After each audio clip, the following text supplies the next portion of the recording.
Hi, I'm Graham McIntosh. I currently work with Hepatitis Scotland, organisation within Scottish Drugs Forum.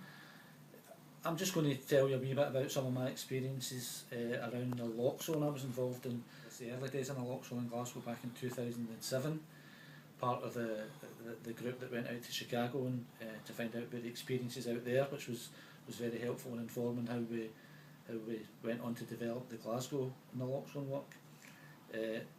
So in 2007 I was delivering quite a lot of training in the pilot phase, did training in various centres across Glasgow, which I thought was great. I really remember going in and delivering training to service users within the crisis centre, and maybe some guys come along to training and saying, oh, what's this going to be all about? But by the time you came to an end of a training session, people felt really positive about it, felt really empowered.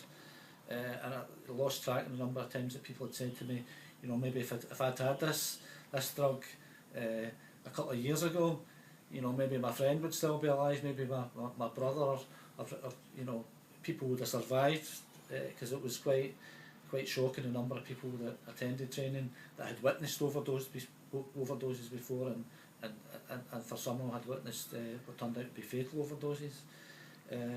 I guess one of the most sort of poignant things I remember was delivering a training session about naloxone, and then being in the crisis centre a couple of weeks later on, and one of the support staff asked me to come in and meet a guy that was in the waiting area.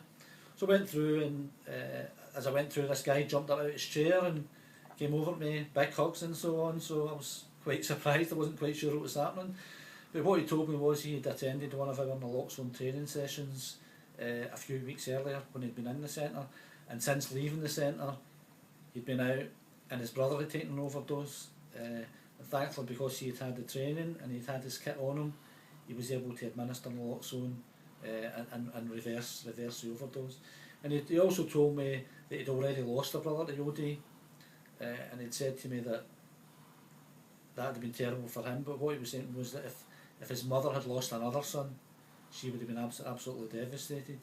So it was just great that guy had been in at the time. We were in a position to offer naloxone, and he'd been in a position to learn how to use it and then actually go out and use it effectively, and be at the right place at the right time, and potentially save his brother's life. As I say, it was successfully reversed. So that for me said it all. If that's the work we're doing, doesn't make it much better than that.